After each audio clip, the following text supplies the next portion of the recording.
Welcome to Just Hair Me Out, a podcast about love, life, and hair. I'm Barbara. I've spent over 38,000 hours coloring hair. Hi, I'm Demetra, and I've spent over 1,000 weeks with scissors in my hands. With 50 clients a week in our chairs and 22 years on our feet, doing hair is not our hobby, it's our hustle. We've navigated salon politics and then opened salon suites of our own in 2020. We choose dogs over kids, skinny marks over beer, and we've only fired 3 clients each.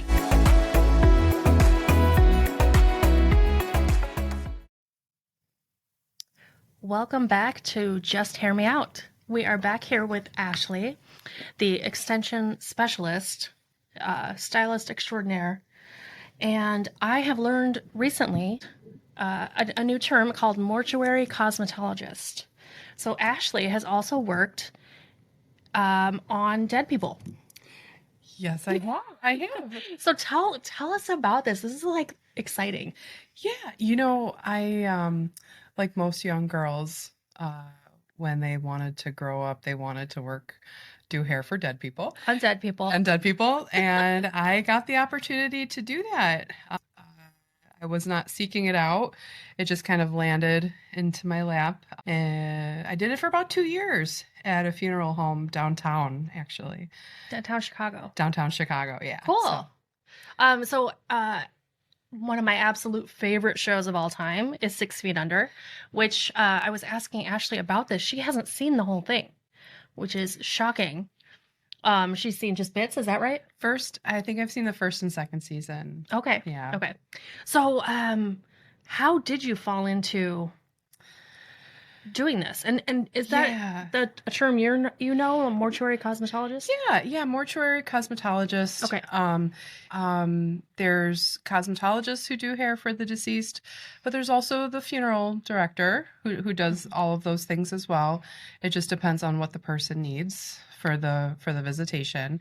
But I kind of landed on it, getting the job just by chance. I was having a conversation with a priest, and he told me that the funeral director across the street needed some help learning how to copy and paste and do some things, on the computer and just be of assistance in any way.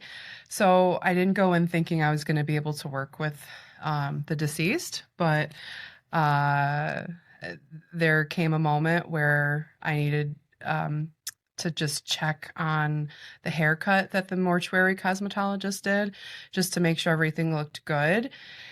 And I was surprised at how it didn't affect me.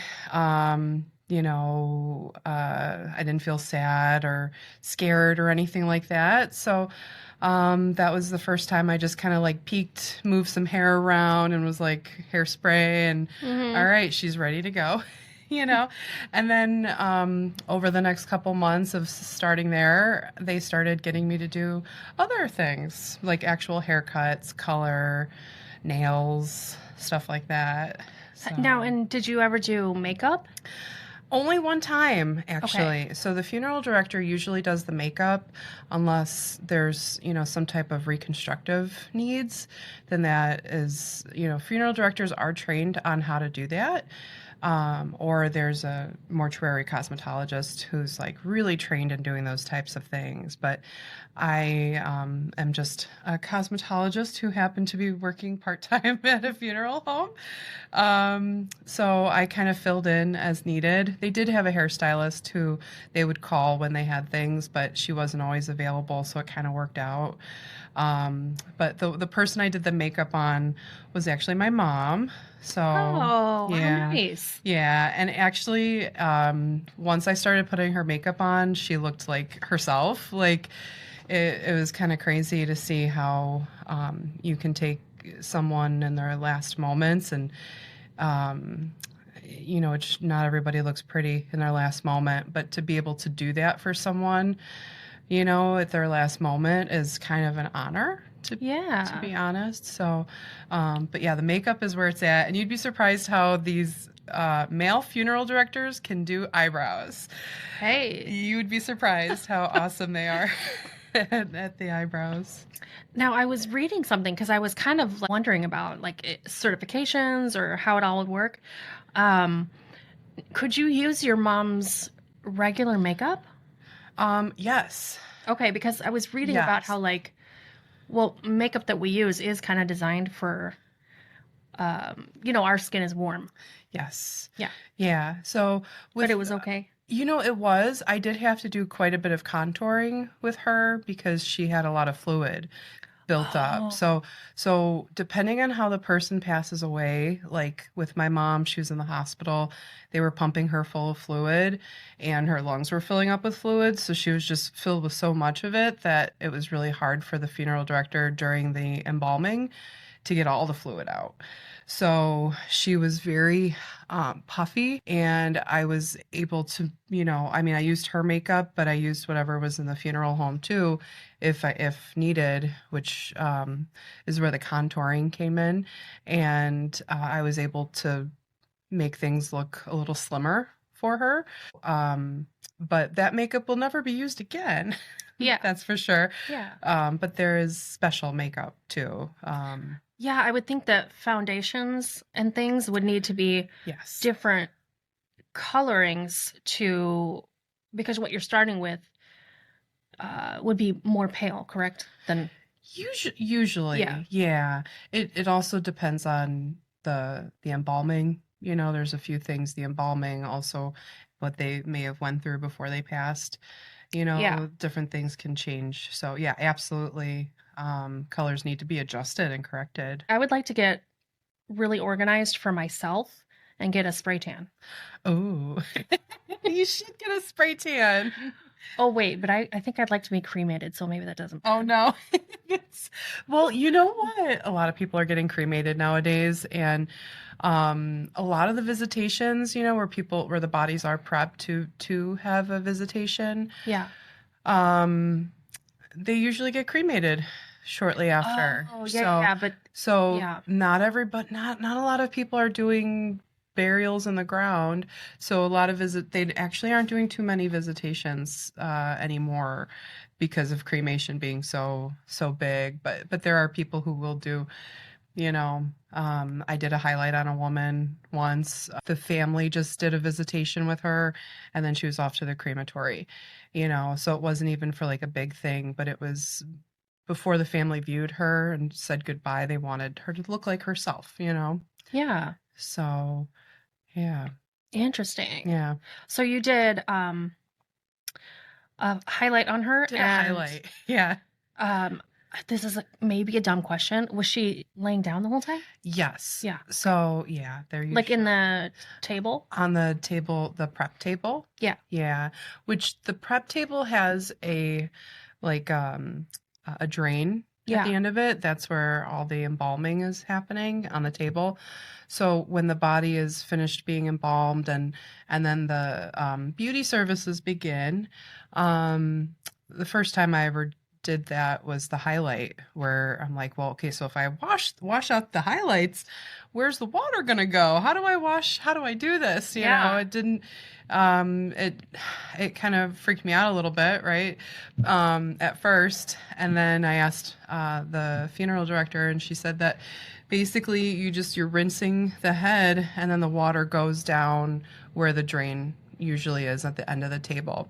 So, but with this situation, I didn't feel comfortable doing that.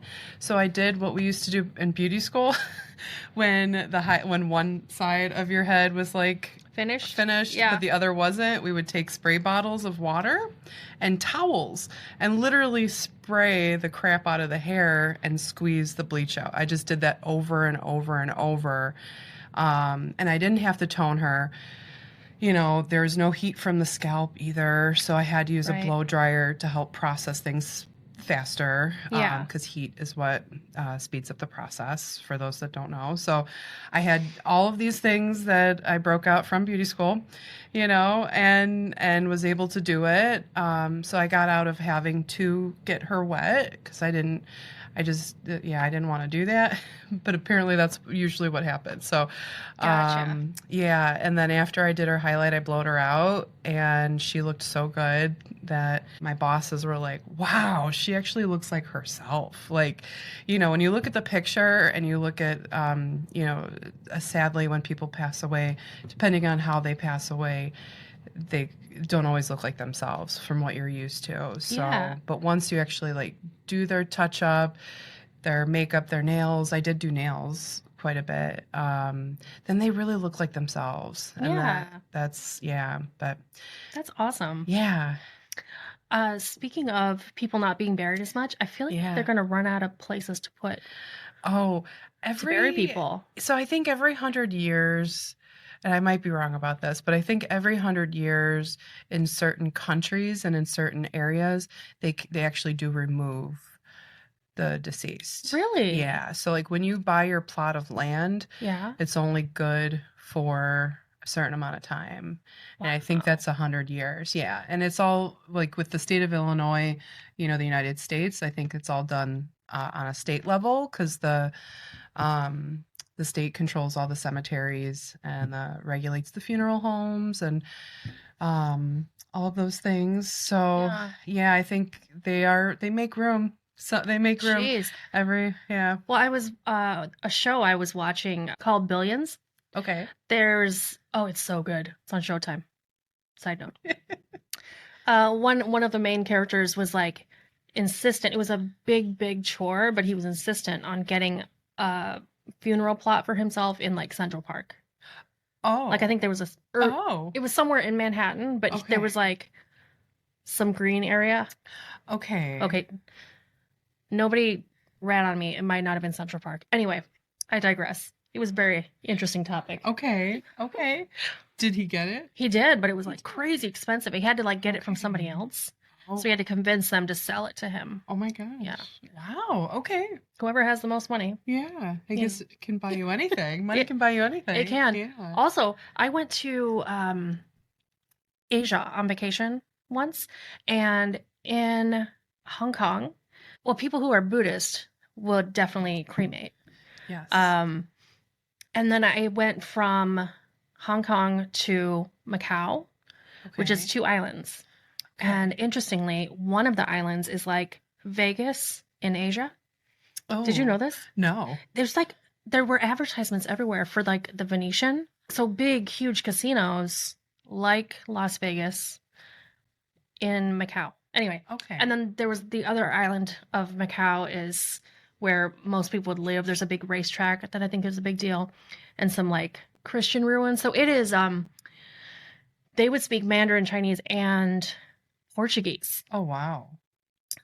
So I was in Hong Kong bebopping around thinking I know what's up because the street signs are also in English. Mm-hmm. And then I went to Macau and I was like, I have no idea what's going on.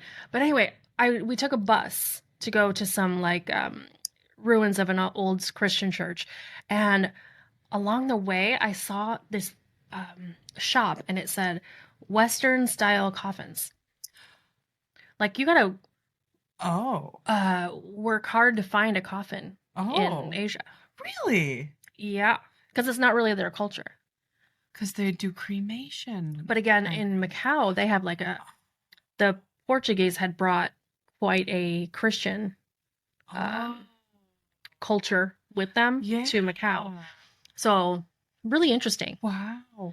It is interesting how the funeral business is I don't want to say dictated by religion, but culture and religion, because there's a lot of burial guidelines in most religions. So, wow, no way. Yeah. Okay. Well, and I think it's like confusing if someone grows up without religion because then they're like, what am I supposed to do? Does it really matter? I don't know. Yeah. That's why they have something called a pre-need where you can actually pay for and plan your funeral with the funeral home before you die. Mm-hmm. So then when you do die, the funeral home just takes care of everything. And the money that you pay goes into a trust. And so any interest that's accrued can be used for like extra stuff. That's cool. Whenever that time does come. Yeah. So like a fund for like your flowers and exactly. You can buy extra flowers or use it for the dinner or luncheon or something like that if that's your traditional type thing, or put more money towards the headstone. Yeah, very cool. Yeah. Anyway, I also believe that in one of the churches I went to in Hong Kong, um, a Buddhist temple, that they had like a room where it looked like an apothecary entire wall, but there were these little, it looked like almost drawers, and I think Okay. like, well, you can't open them, but Yeah. inside them I think are the ashes of people. So like but Oh. a wall would have like hundreds and hundreds of Yeah. people's ashes in these little compartments, Wow. which I thought was cool. Well, now I'm thinking, I wonder if every couple hundred years they're like, Yeah, oh, right. gotta move that one back and put another one in. Gosh. Um, have you ever been to the catacombs in France? No, No. and I want to. I think it was not on my mind when I went the one time, but Yeah. it is on my mind. I'm gonna do that. I went When I go there back. one time Yeah, and it was so unreal seeing all of those skeletons. yeah. It's really wild to see that mass amount all at once underground too.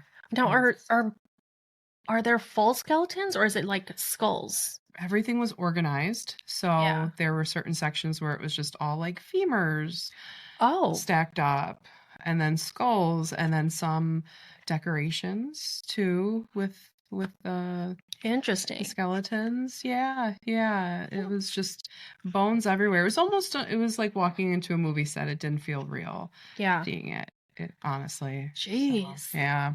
It Wow. was a mile, I think it's either a mile, I don't quote me on this because it was a long time, but either a mile down or it's a mile long. I forget which one of those it is, but Interesting. you're basically underground for a long time Wowza. with bones. Yeah. Yeah. Woo. Yeah. So now to do Yeah. work as a beautifying person for the deceased, Yes. do you need any sort of certification or is it just like a cosmetology license? Just a cosmetology license or funeral directing license. So Gotcha. you have to have one or both. Yeah. Some- So I would think that some funeral directors might want to get the cosmetology thing Yeah, if they feel like they need more. if they want to do it all themselves. Yeah. Got it. Yeah, absolutely. So, question. When you're working with a deceased person, do they sometimes move? You know, for me, no, because I can't touch a deceased person, as a cosmetologist unless the person has been embalmed. Once they've been embalmed, they are considered clean, and that way you can touch them and they can be viewed, right? The embalmer, for sure, the body will probably be moving still. Like there's The gases, muscles and the muscles, gases, and stuff like that. I never experienced anything like spooky like yeah. that. Good. Yeah, yeah, all good vibes, everything at the funeral home. Was it kind of peaceful? It was. It was so peaceful there. There's always paperwork to be done. There's always people to call, things to do, but sometimes if there's nobody calling, things can be a little dead around the funeral home. Hey, Pun intended. you said.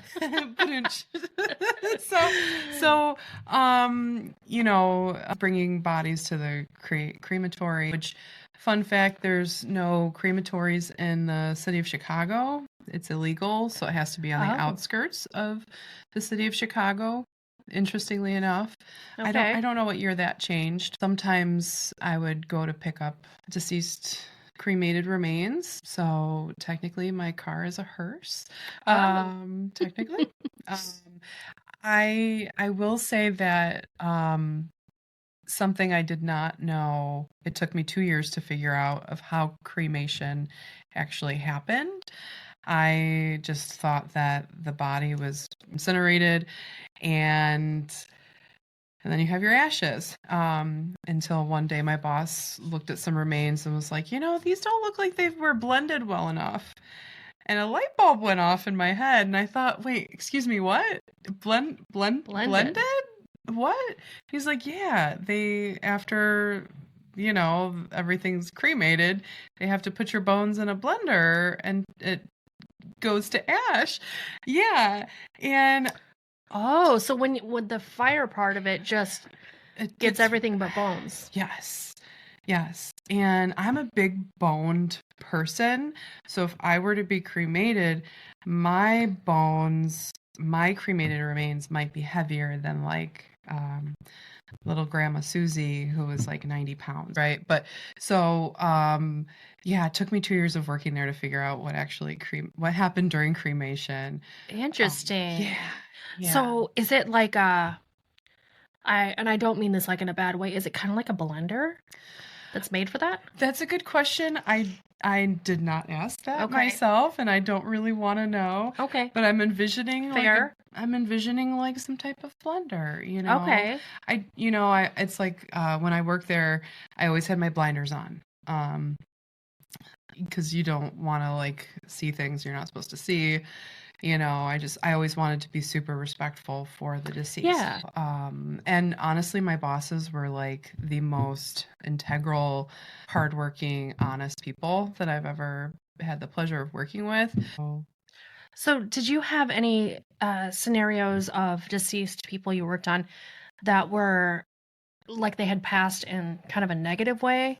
Or was it mostly like older people? It was all over the place, all over the board. Being downtown Chicago, you get people being pulled out of the lake, Oh, wow. stuff like that. Like, Yeah. And the funeral home has been around for almost 100 years now. So where I was working was like a historical, very old funeral home that has seen a lot of things. A lot of people come into its doors. I have to say the water deaths are probably the worst. As far as like trying to have a viewing later. Yeah, you're just not Yeah. going to, Yeah. unfortunately. Yeah. And my boss, she was such a badass, I gotta say. Like, she just knew how to handle people and let them know that, this is not how you want to remember your loved one, Yeah. One of my good friends, she was older and she had passed away and was at least a good week gone before they found her. Oh, shoot. So for her it was total closed casket, Yeah. and you can't do any kind of embalming or anything like that.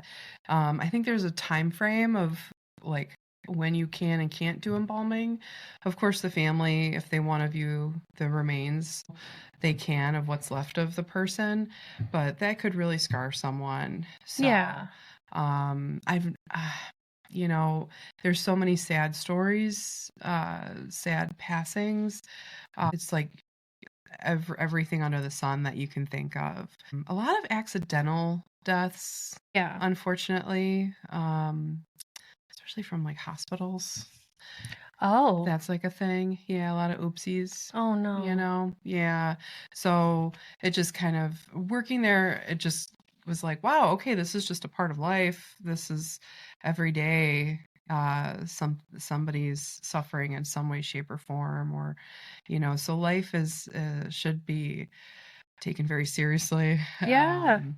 Yeah. It's fragile and Yeah. not everyone. A lot of people think they know what's happening next. Yeah. They don't know. No. Nobody knows. Anything could happen.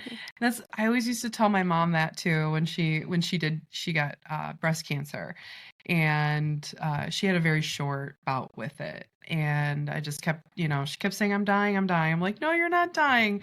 She only had stage 1. I was always like, Mom, you could get hit by a bus, like you're not dying. Just stop saying you're dying. And then 2 or 3 months later, she was gone, and it was like, whoa, wait a minute, that wasn't supposed to happen. From the breast cancer?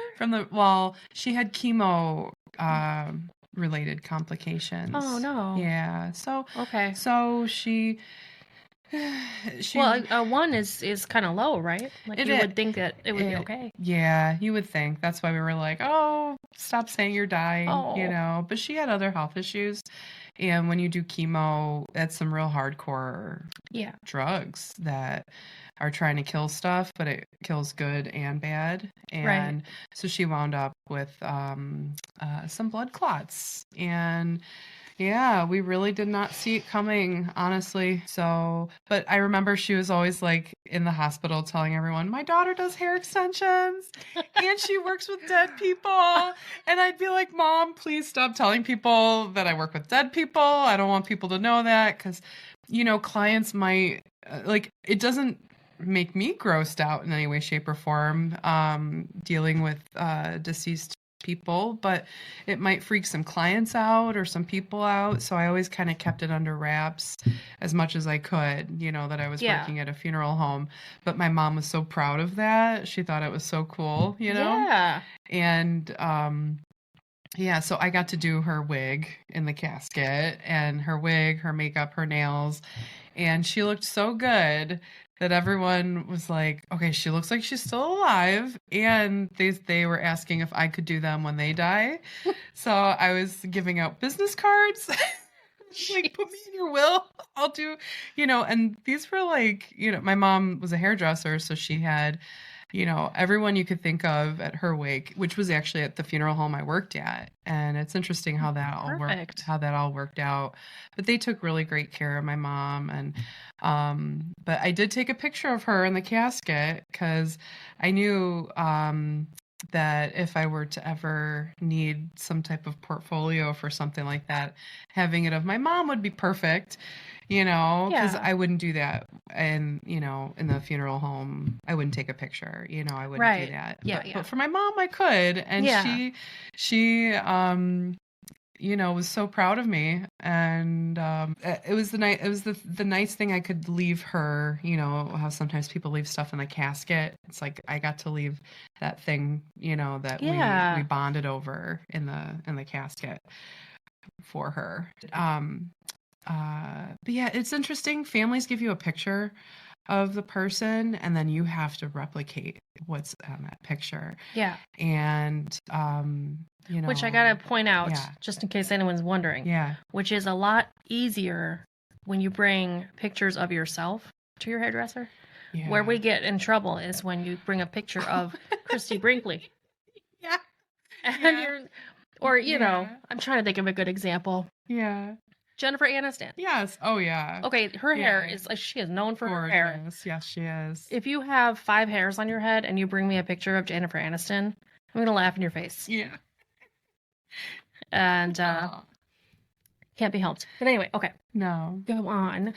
Picture and it's like the same thing kind of like on a dating website. It's like, oh, the picture and the person, they don't look the same, because sometimes it's well, an the older coloring's picture. different too. Coloring's different, but the picture is sometimes old. Yeah. And if somebody did have, say, a bout with cancer or something, they either don't have any hair or don't have as much hair that they used to. Right. So, stuff like clip-ins can be used. I never put them on anybody who needed them, but I did have a client at the funeral home who actually did have tape-ins in her hair, and I didn't have to move them up or anything, but I was grateful to know how to work with them. Yeah, and style them right. Yeah, but it is a challenge to see a picture of someone and then have to like replicate it. And back in the day in my early late teens, early 20s, I used to mess around with a lot of special effects makeup to try to make people look like zombies and, kind of gory things. Yeah. And I joked around that I used to make the living look like the dead, but then I was making the living or the dead looking like the living. So it was kind of like a cool 360, I guess. But I will say it's definitely, it's very rewarding to be able to mimic as close as you possibly can to the picture. Yeah. And I work with all textures too, so I was able to do like everything Yeah. for everybody, which was great, and that was a good feeling. But I Yeah. will say doing the nails for a deceased person is really hard.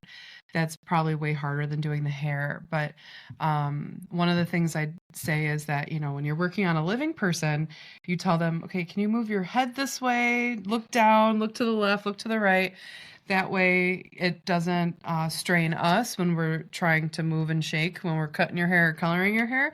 But with a deceased person, they can't move. So you have to bend and contort your body to work on them. So if you have back issues or hand issues, it's kind of hard to work with a deceased person. But the hands are usually, after the person has been embalmed, are usually put like this over each other. Oh, yeah. So imagine trying to do someone's nails. You have to separate the hands, and the hands are usually very stiff. So you are kind of up against, Awkward angles and oh yeah. Yeah. Yeah, you got to move things around. But I will say, I had an older woman who had passed away in the hospital, and she had a no chip on, and I had no idea, and I didn't have anything to remove the no chip, so I had to like file off. Oh. Yeah, I had to like improvise. Yeah. But I went out and I bought her actual nail color to paint her nails for her, because she always wore the same color. Cute. I did love getting to know the people, because you get to read their obituary and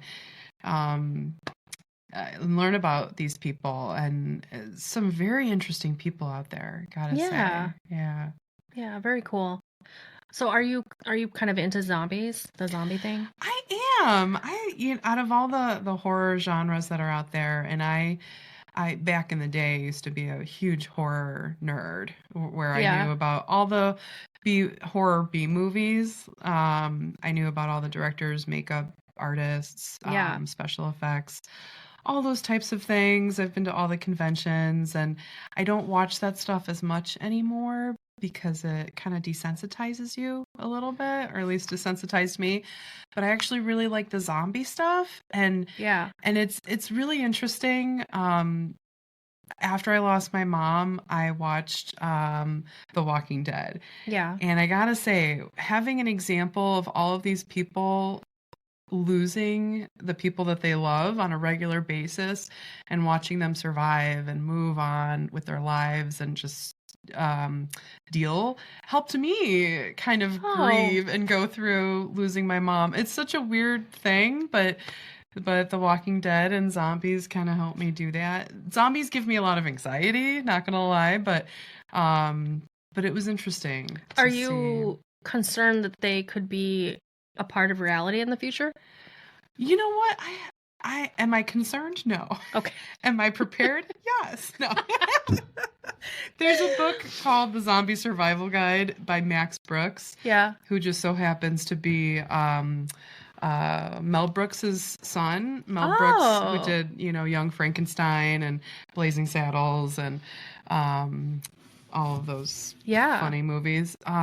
His son wrote a book, and it's satire, but there's actually a lot of really great information on how to survive a zombie apocalypse. Which is interesting. Have you seen Last of Us? I have, yes. Oh, that was really well done. Oh, it was. Really well done. It was beautiful. There's a something called a zombie run. Oh my gosh. Do you know about that? No, I don't, but I don't want to do it. Oh, girl.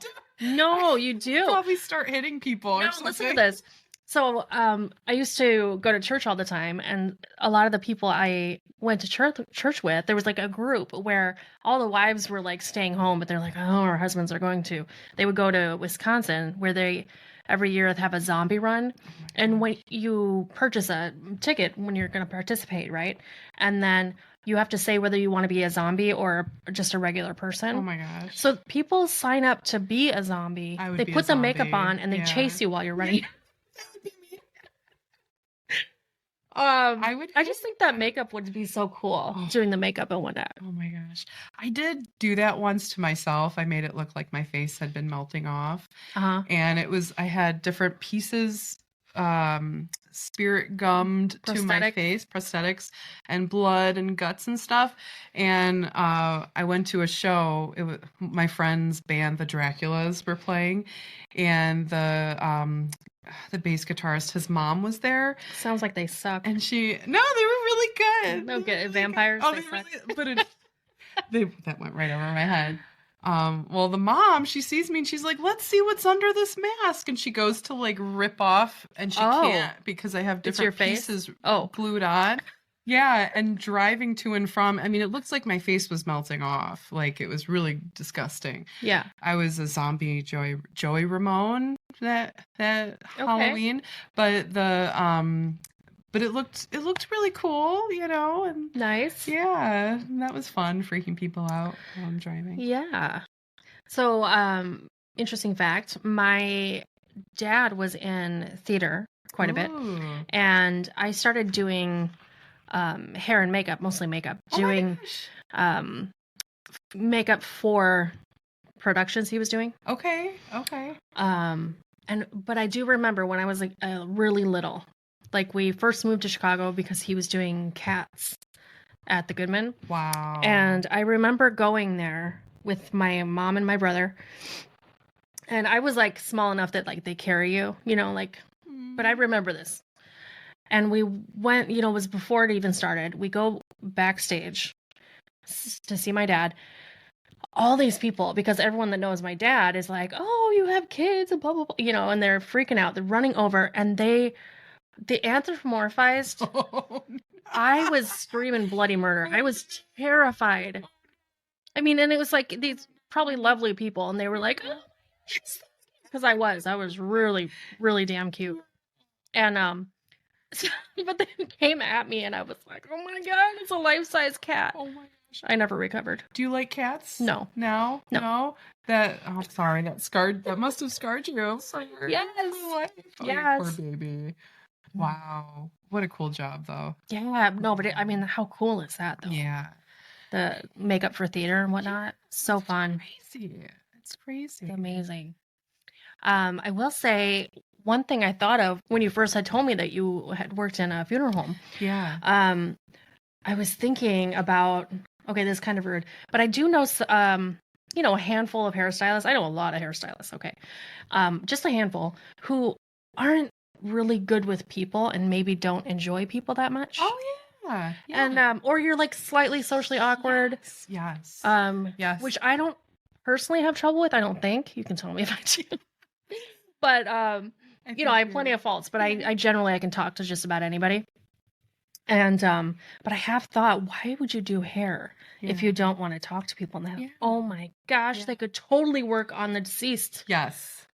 Easy peasy. You don't have to have a conversation. Yeah. That would be the job for you. Yeah. Just go from funeral home to funeral home. And I mean, because you can freelance too, right? Oh, yeah. And that's usually what they do. I don't know many people where it's their main job, but if they were to make it their main job, I mean, honestly, they could go from, it also depends on what area you live in, because if you live in a small town and there's only one funeral home, then you're screwed. But if you are in Chicago and there's many funeral homes, then through, you know, hard work and good reputation, you could probably bag all of them, you know, like, and then you'd never have to deal with people talking back. Yeah, exactly. Which honestly, working on a deceased person reminded me a lot of working on mannequins. Oh, like in beauty school. Yeah, that's because it doesn't really feel like a real person anymore because there's no life in that body. It is odd, isn't it? Like the people that I've seen when they've been deceased, it's so interesting how their face doesn't look like them really. No. Like, because their personality, their essence or whatever isn't in there. Yep. It's interesting. It's true. So when I think Demetra told a story about having some mannequin heads in her trunk. Oh, yeah. Or was that you? Was it you or Demetra? Well, we both wanted to start scaring people that way. Okay. But, well, you'd be surprised at how real that actually, like the mannequin heads looking like not alive people. how that is actually much closer to, like Yeah. the truth. Um, just real quick, I have Yeah. seen before though when um someone is beautified and they're Yeah. deceased Yeah. and they don't look like they normally do, and also you can tell that they're wearing makeup and Yeah. or like a man, Oh, and you're like, come on. yeah. Um, There's some it's bad. got to be hard to do, but Yeah. yeah, I mean, it's important though. If this is Yeah. part of your tradition to say goodbye that way, it is a Yeah. huge responsibility and Yes. hard. I Yes. think. Well, the other thing is, I've been to a lot of funerals and I've seen some really bad work Yeah. on some people. And honestly, I think it boils down to um, the family, really. Like, are they even willing to pay for those services? Because, in most families, you're looking to cut costs for a funeral because I mean they are pretty expensive. I think it's shocking to everybody, like when you get there to that point. Oh yeah, oh yeah. If you haven't planned ahead. It's true because it's all at once, and I critique the professionalism of the funeral homes now everywhere I go because I worked at such a great one. Yeah, yeah. So, Well, you want them to be people that you feel like you can trust when you leave. yes, that's the person handling your person. Yeah. So you want to make sure that those people actually like follow the rules, but also have respect for your body Yeah. and treat your body with dignity. Yeah. I will say that's the one thing I learned from working at a funeral home, not just to always have my nails and hair done, because let me tell you, when I first started working there, I was working full time at the hair extension salon and doing the funeral home and doing a lot of volunteer work. So I was always really busy and didn't always do my nails and my hair. But the boss at the funeral home, she was like, oh, okay, so how do you wear your hair when you're at work, Ashley? And how do you do your nails? And I'm like, oh, these old things, she really kind of whipped me into shape. Oh. So it wasn't even like my mom or growing up in the hair business that made me want to have my hair and nails done all the time. It was mostly my boss at the funeral home. That's so interesting. So, yeah. And I was going to ask you this. I'm glad you jogged my memory. Did Yeah. you talk to family members much, or were you like behind the scenes? No, I was all behind the scenes. But she still wanted you to be like But- really professional looking, Oh yeah, you have to show up every day as if it's like, almost like church. yes, you have to have your hair done, your makeup done, your nails done. You have to wear really nice clothes. And I learned from working there that you don't just do that for the families, but you also do that for the deceased as well. You're showing by how you show up is showing respect for others. Yeah. So I didn't know that or understand that really until I started working at the funeral home. Yeah. And then I started doing my nails all the time and my hair and my makeup, and I really learned that what I do isn't just for myself, but it's for respect of others too. So working at the funeral home really changed my life. Honestly, it made me see That's also so cool. how to run a business too. So yeah, but So interesting. yeah, Love it. Working at the funeral home was kind of like how I would describe being a part of the Chicago mob. How so? Because it was a funeral home, everything was very private. You can't talk about anybody's situation or all the clients and everything. And there was like a code of silence, everything that happens inside this funeral home stays inside this funeral home, so I couldn't talk about a whole plethora of things. But I will say that when you work for a funeral home, it's like you're a part of their family. So I really didn't think I would ever leave because they were like family to me and they were really there for me. And I only worked there maybe 2 days a week for 2 years. I really thought the only way that I would leave that funeral home is through the prep room. Meaning that I would, the only way I'd get out of there is Did you fill death, out the paperwork already? No. Oh, good. Okay. No. You're kind of young for that. No. Because it was a downtown Chicago, it was like, actually, it's the only downtown Chicago funeral home, there were some very high profile people too. Oh, so there'd be kind of like an NDA situation. Yeah. So there was so much I can't talk about.